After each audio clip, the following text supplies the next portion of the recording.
Crazy week at Town. Was the atmosphere really, really difficult, McKenna? I'm not so sure. Welcome back to Where the Town Walk with myself, Luke, and today we've got Ian and Rich. But firstly, from everybody here, a big congratulations to Fabio Wardley. What a warrior, beating Joseph Parker. Who's up next? Usyk, maybe. Anyway, right, let's get into the crazy week that we've had. Let's start with the Charlton game. Ian, who would have predicted that scoreline at halftime? Everything we could do, we were doing, except putting the ball in the net. And that end of that first half, I said, "There's a goal coming." Little did I realise that 25 minutes later would be 2-0 down. I was in shell shock. I really was. I was, credit to the Charlton, and credit to the Charlton fans as well. They reminded very much of us a couple of years ago. So, you can't fault them for not ever giving up. I mean, they were getting absolutely battered 0-0 at half time, so to speak. But yeah, wouldn't have seen 3-0 certainly. And it was a strange one. Kind of left me scratching my head a little bit. Definitely. First half we seemed so in control. Should have scored a good couple of goals. I think, especially the Atpon one that has to hit the back of the net. For me, Rich, in the Charlton game, there was the real concern was once we went 1-0 down, it fell apart. Like a house of cards, didn't it? It was a real change in sort of atmosphere, character, everything within the players. It wasn't good to see. I think if you're looking back on the first half, firstly, even though we were quite in control, they had two great chances, Luke. They probably had the best chances in that first half. So we could have actually gone in behind. But yeah, look, concerning because I see signs of it at Middlesbrough. I think when things are going okay, we look all right. But when something goes against us, we concede a goal. We just collapsed like a deck of cards, didn't we? That comes back to leadership, I think, a little bit. And sometimes when you're going to concede goals, we all know that, but it's the reaction that you show just for 10 minutes, just get a foothold back in the game. You just have to give credit to Charlton. They had a great game plan. We had a lot of the ball first half. We never worked the goalkeeper, which is probably a continuing theme a little bit, and we'll probably look at that when we talk about yesterday's game. But to concede 3 goals in 12 minutes at home to anybody, Luke, is disappointing. Yeah, I think that's the thing. It's 12 minutes to concede 3 goals, no matter who you're playing against. You concede that first one, couple of minutes, gain some composure, especially because McKenna said it a few times in his post interview after Borough and in his press conference before the game against Charlton, that was one of the issues that he saw in the Borough game that we needed to learn from, was when we conceded, we were again a bit all over the place. So it was kind of like we've seen it again on repeat. It's like what have you not learned? Like what have you not seen from the game previously? And that was the worrying thing for me from the Charlton game. But like you say, you got to put your hands up. Charlton took their chances, we didn't, and they come away with 3 points. And I shared a lovely train journey home with all the South Londoners, which was very, very fun. They were definitely in a better mood than me. I was just sat in the corner, tucked into my subway, trying to not cause any bother. Right, let's go into the game that we actually did get a win. With the reaction that's come from the game, it might not feel too much like a win, but we did get 3 points. It was a weird game, wasn't it, Ian? In terms of it was a bit scrappy, but it was one of them where we just needed to win, no matter how it was done. Yeah, and I'm not sure. I mean, it was difficult. We made so many changes for the Charlton game, and then again made another 9 changes for the West Brom game. And you know that when a club isn't clicking, when you're not firing on all 4 cylinders, to suddenly keep making changes. Yes, I know some of those were out of injury and with a Matissira suspension, but it's still unsettling for a team that really still hasn't found its way. And although it was very much a you must win game, not just the fact that dropping in points, but also just to get momentum going, I didn't feel as nervous maybe as I have some other games. I was resigning myself to the fact that, I knew what was going to happen. I can see we were going to struggle. We were going to try everything to score. And once again, not scoring in the first half is again becoming a worrying habit, which we really need to get out of. We need to have that self-belief. So I think I was relieved to come away with 3 West Brom. I thought West Brom might be offer a little bit more than they did. I spoke to some Baggies fans. They seem to be much more despondent. So, I mean, they seem to think they were going to concede 3 goals. So the fact that they only maybe conceded 1 is they're feeling probably slightly buoyed by that. But yeah, they didn't really offer a great deal, West Brom. And although it's a win, we shouldn't maybe get on top of our high horses on that one yet. We need to really there's a lot of work to be done. Oh yeah, there's lots of improvements, and one of them, Rich, is that we need to start taking chances. 31 shots against Charlton, over 2.0 xG goals, if you care about all that malarkey. But it's something that really needs to change. We've got some really technically high technical players, so people believe. So we need to be starting to take these chances. Yeah, look, it's all about, if we score a goal in the first half in these games, we make the game easier for ourselves, don't we? And you could tell yesterday it was a little bit, the atmosphere we're probably going to come on to was flat. I think that you get that with an early kickoff anyway. If you get an early goal, I think it changes the mood in the stadium, and we didn't get it. And we sort of huffed and puffed in that first half, didn't we? I think we had the Philogene shot and their goalkeeper's save. But other than that, there wasn't a lot happening, Luke, in the actual game. And look, Smodics gets an injury, which is disappointing. Akpom gets an injury, it's disappointing. And then we might have stumbled on a 10. We might have stumbled on a 10 just by injuries. So that's an interesting one moving forward. But I thought West Brom were really poor yesterday. I thought they didn't really offer anything. Literally, I think me or you could have played in goal. I mean, 100th game for Christian Walton, wasn't it? And he's literally got his deck chair out, Luke, with a cigar on, didn't he? It was so easy for him because they didn't do anything going forward. He sat on the halfway line most of the time, didn't he? Yeah. Crazy. Yeah. I completely agree with everything you said, and especially I think you're right. We might have stumbled across a number 10. I mean, I've been calling for a little while for a 3-man midfield to try and gain some control in the middle of the park, keep us less open. McKenna's not going to do that, but having Nunes as a 10, because naturally he is more of a midfielder, he's going to naturally maybe start a bit deeper. He's also very tidy on the ball. He's got that connectivity play, which is a little bit different than our other number 10. So maybe we found the right fit to the puzzle, Ian, just by accident. Yeah, I mean, it's frustrating. I'm a massive fan right now when your team is having problems with the transition from attack to defence, and which is what we are. You need to bring in a central defensive midfielder. And the only way we can do that right now is instead of having a number 10, that person on the field needs to be a defensive midfielder. So that of Matu Siwa. And then you've got your 2 central midfielders. So that might be Taylor, who I thought had a fantastic game against West Brom. Taylor and Nunez together, maybe. And then what we've got, left wing and right wing, we've got Valegli on the right and Jaden on the left. Their runs come inside all the time. So they would be in that space where the number 10 is anyway, supporting Hurst. And with Davis down the left, we never really push down the right-hand side anyway. We are a rotate left team. I think we wouldn't miss not having a number 10 if we were to set up that defensive midfielder, because when we get caught out of possession, there is vast gap between that attacking midfield and O'Shea and what was either Greaves or Kipre, who again had a very good game on Saturday. So for me, I'd be looking at changing that. We've got questions about, we need to have Clark and Philogene both playing at the same time. If he wants to have them both playing at the same time, he's going to have to change his formation or his setup, because at the moment he cannot play both those players at the same time unless he gets rid of Egley.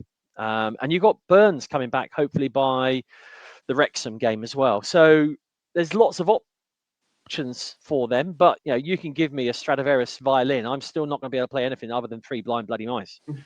So we've got probably the best tool set in the whole of the Championship. We're just not getting a tune out of it.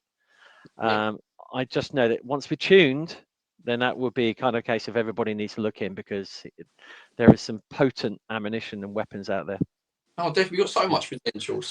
But I agree. I think like I said, we've spoke about it last week, so I'm not going to get into it too much. I could probably go on and rant about this all show, so I'm not going to. But yeah, we've got so much that our wingers like to come inside, so the 10 just gets overrun. But yeah, we'll see what happens. Like I said, maybe stumbling upon Nunes is a good idea. The whole conversation about Jack Clark and Jaden playing together, I think whoever you choose to play on the right, you're not going to get the best out of them compared to on the left. So do you just use them as a real big weapon off the bench? Personally, that's what I would do. What do you think, Rich, that whole debate, Jack Clark?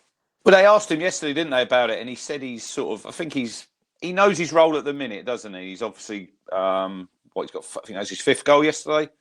I thought his goal was good, Luke. You know, if you look at that goal he scored yesterday in the Norwich game, I think a lot of people think it's just a tap-in. You look where he is. He doesn't sit on his heels. He's on the move and he's in there and he's got that chance. I mean, that goal, if I'm a West Brom fan, I'm really frustrated because we all see modern day football now, and they've caused their own problem there, haven't they? They're going to get a 0-0 out of that game. I think the game will probably peter out to a 0-0 if we don't score, but they make a mistake. But yeah, Clark at the minute, I think it's one or the other, isn't it? I don't think we've seen like the games before when he's put Philogene over to the right hand side with the subs, and I don't think that works. I thought Agele yesterday thought that was his best game, Luke. I thought it was good that Kieran kept him on. You know, he's given him the full 90. I don't know if he plays him at QPR. He might be at the minute one of them players who you might play at home, and then you might bring a McAteer in when you're on the road and shore it up a little bit out that way. But I thought he was good. But yeah, look, Jack Clark's he's proven at this level with Sunderland that he can play. But at the minute, it's a case of it's one or the other. I listened to Mick Mills on the radio saying he could play in the 10 as well, Jack Clark. He could play that free role, but it's like Ian says, you've got so many tools here. You've just got to find that right combination. And at the minute, I think like Clark knows his role. There'll be games where he starts ahead of Philogene. I'm pretty sure with the way that Kieran rotates his squad. I know people might get frustrated at that, but I think we just have to get on board. And I know you could have probably brought Clark on earlier yesterday, but with your 2 injuries you've had, he's had to leave that a little bit longer into the game. And I thought the subs at the end made the difference, Luke, when he brought the 3 on Kajus and Azon as well come on. I thought they did make a big difference. Yeah, I agree. I think there's been a little bit of talk, isn't there, about how much rotation, and even the pundits keep going about how many changes. Obviously, we've made from the Borough game to Charlton, from Charlton to Baggies, but some of it was obviously with Matthew Sewell being suspended for Charlton. There was some there, and if anybody knows us, knows the way we play, we obviously use our subs a lot. So we love doing that. So normally you have the same sort of 4 that will come on. So I kind of understand having the same 4 start a game because they're trying to build up relationships. So if we sat here saying that the team needs to gel, we need to build up relationships, I understand that because again, it's the same 4 then in the attacking areas that are always going to be playing together. So I do understand that. What do you think, Ian? Do you think the rotation is too much? Do you think it's too much for him to do, or? He seemed to be managing players' egos at the moment quite well, which is good. You'll know when that goes wrong, when players start making sly comments in social media or the agents start dropping stuff. So let's see what happens in January. You know, in the run up to the next transfer window, if we start hearing wind of players, want out because they're not getting playing time, I think until then, we just have to take rotation as part of modern day football. I think Chelsea they were one of the first teams to really go into the rotation. And everyone questioned it back then in the days of the special one, but it worked for them. They won a Premier League off that. We have to, know that December is going to be crazy with 9-10 games. We're going to need that depth. And I look at other people's benches, and I don't think I've seen any other team in the Championship with a bench like ours, with like 30, 40, 50 million pounds on the bench, players that would start probably in any other team in the Championship. And that's no disrespect to the other teams, but I think that we've got a fantastic bench. So far, I can't recall a game where the subs have come on and haven't made an impact. I know Mick Mills didn't like the comment that was made about, I like my subs to have an impact, because Mick Mills is a case of, no, you always play your best 11. But that's where maybe the old school and the new way of thinking differ. But for me, when it comes to rotation, there's a couple of players maybe we haven't mentioned. One of those is George Hurst, ? The other one for me, Ashley Young. Again, I still really don't know what he's bringing to the club on the pitch. I'm more than happy, in the background, but I'm pretty sure he's on a fair, sizable salary. And, didn't miss him on Saturday when Furlong was back at right back. We've got 2 or 3 other right backs as well. So that's an area I'd be wanting to look at. Yeah. I think the Ashley Young, obviously, I think he was brought in for his leadership, maybe behind the scenes more so than his playing capabilities. But he still obviously is a high performer, and he likes to. I think again, it's about partnerships, isn't it? I think if he's got a, I personally would be interested to see what he's like with Wes Burns, because Wes Burns likes sort of getting behind, doesn't he? And but he's his partner in crime, Chaplin, to pay them balls through the line. So maybe Ashley Young can sort of do that job. But we shall see about that. Also, on the little one we said about the January transfer window, I don't know if you guys saw. I know Rich, you were at the fight, but a certain Mr. Liam Delap was also there, and I'm just saying maybe if he can't beat at Chelsea after need some minutes after his injury, it's always a door welcome. Always a door welcome at Ipswich. Right, let's get into something that's been on my mind since the game, or since the manager's post conference. The comments being about it being a really, really difficult atmosphere. There's a few ways to sort of look at this. I know that McKenna didn't really go out and clap the fans as much as he normally does. I don't know. It's a difficult one, isn't it? What do you take from the comments, Rich? Is it something that you got to be careful as a manager? You don't want to get on the fans' back. It was a flat atmosphere yesterday, but I think, like I said earlier, you're always going to get that with these early kickoffs.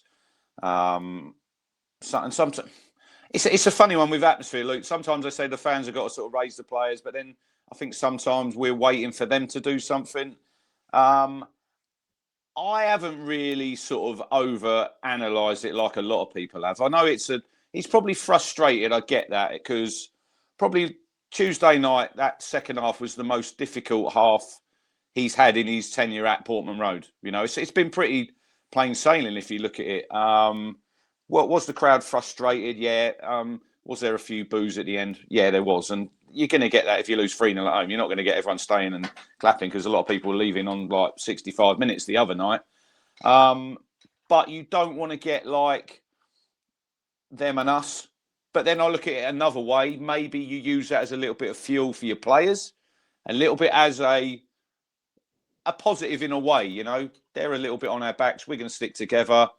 But I don't think it will become a major issue like it was when Mick was here, Luke. I was at Norwich that day when he's telling us to foxtrot Oscar, although he said I wasn't, but he was, because it was that was where the away fans were situated. But I don't see it as a major issue. I don't. And McKenna's got a great relationship with the fans, So I think it's one of those ones. He's probably a little bit frustrated.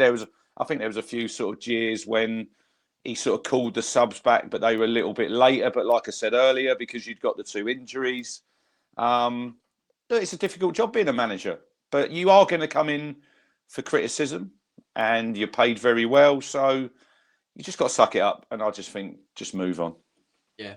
I think the reason it's played on my mind a little bit is because I think it is the fact that I'm so protective of the connection that we've got in the club, if that makes sense. So we've been through some absolute dire times lately, and we've got a real good affinity with McKenna. He's the same with us, with the fans, and I want to protect that. I don't want that to end up being something that sort of goes the other way. So that's why I think it's played on a lot of fans' minds. So it's like, we've last season 38 games, we didn't really perform in any of them. Let's be completely real.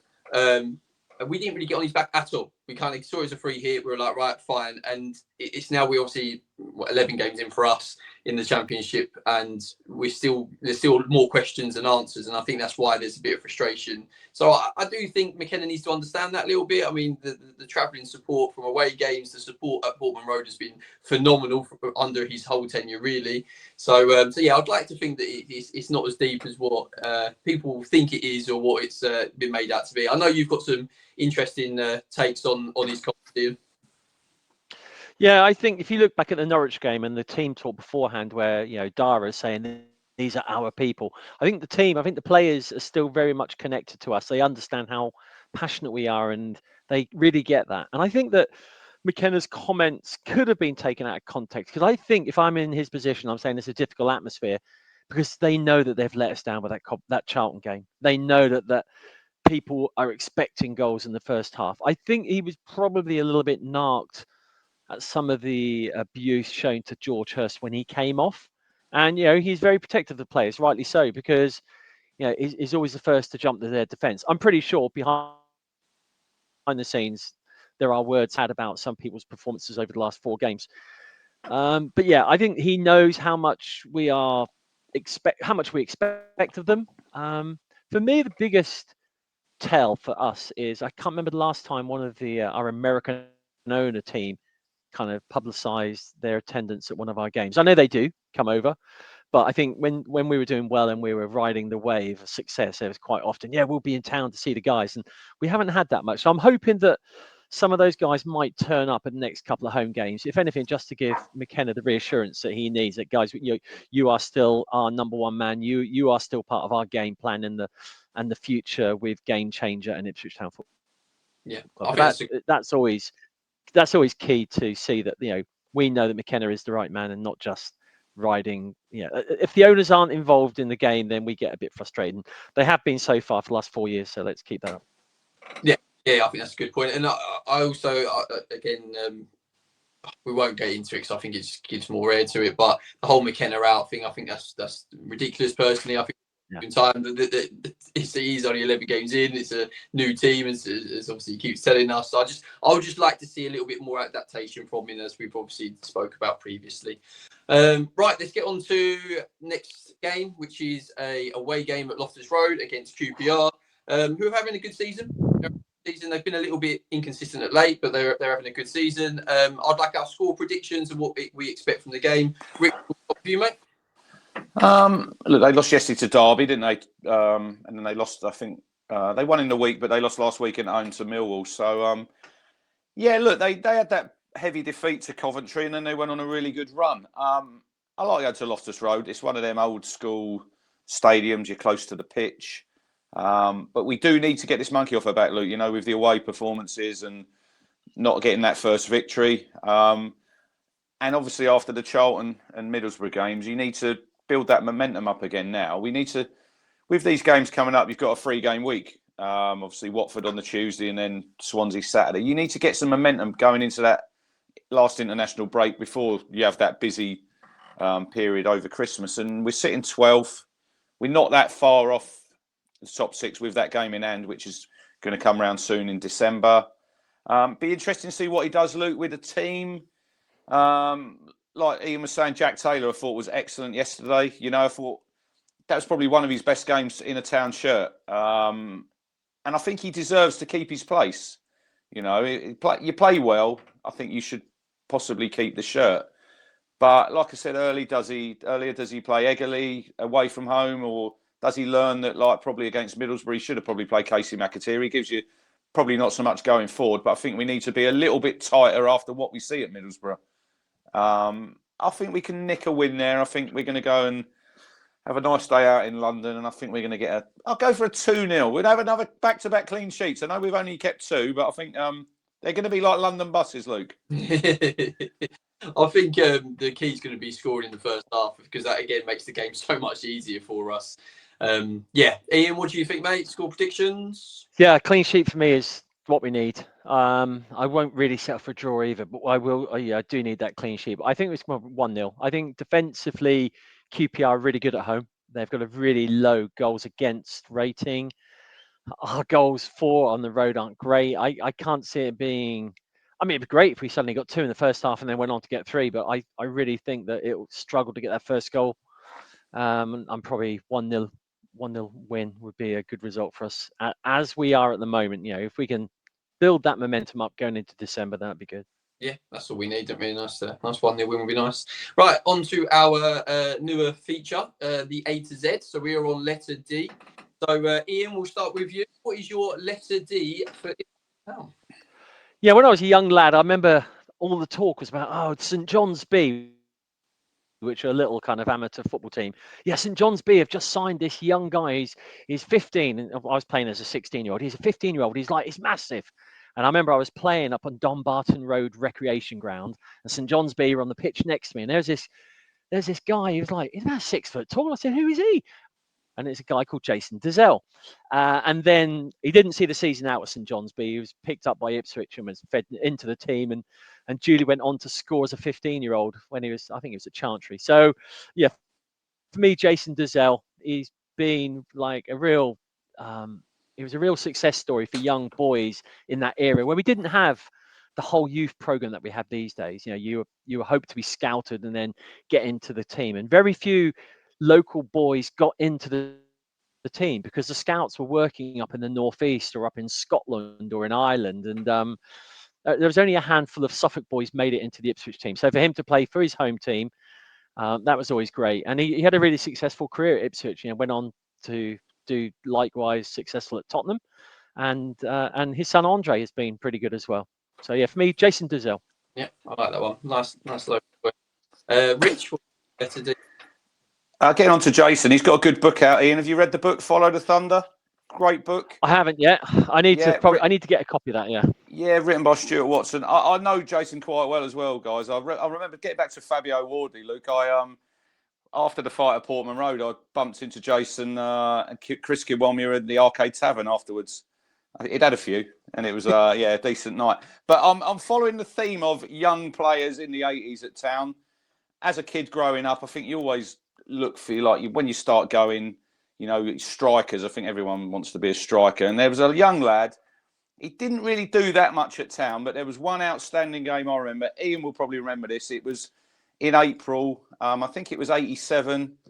Middlesbrough come to Town. They had Gary Pallister and they had Tony Mowbray, who played for Town. They were their centre-halves. They were top of the league, and there was a young lad called Dalian Atkinson.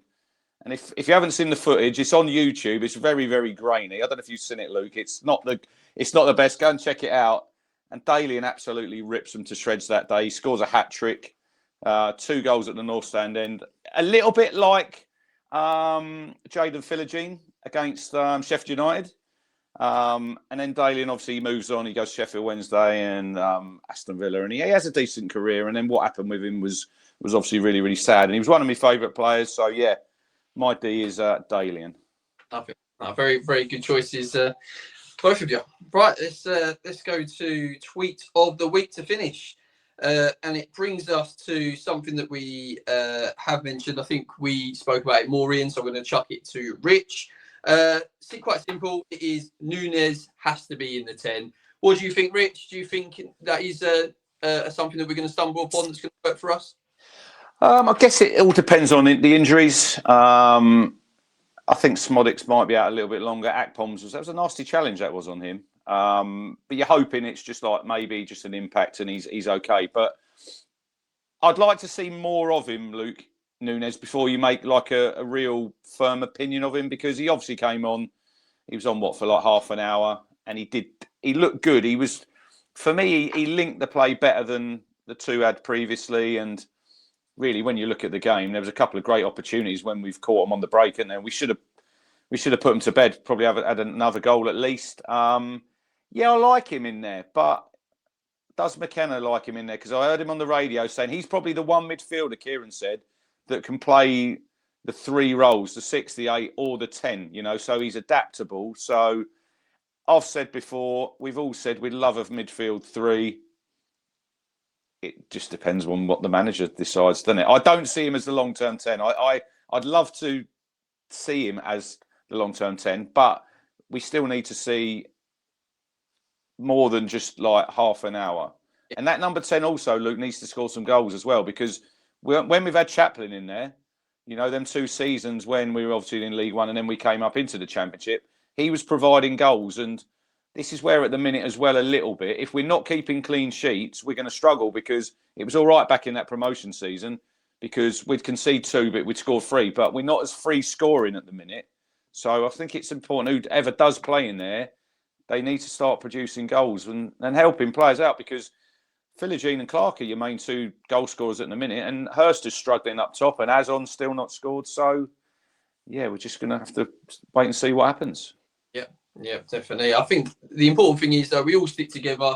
Let's not start getting in on each other's backs, etc. It's still quite early on in the season. We just got to stay together, and I'm sure McKenna will get us ticking, and we'll be okay. We'll be okay, and yeah, I'd love to see us get a good result against QPR and have a bit more of a positive sort of outlook on the club.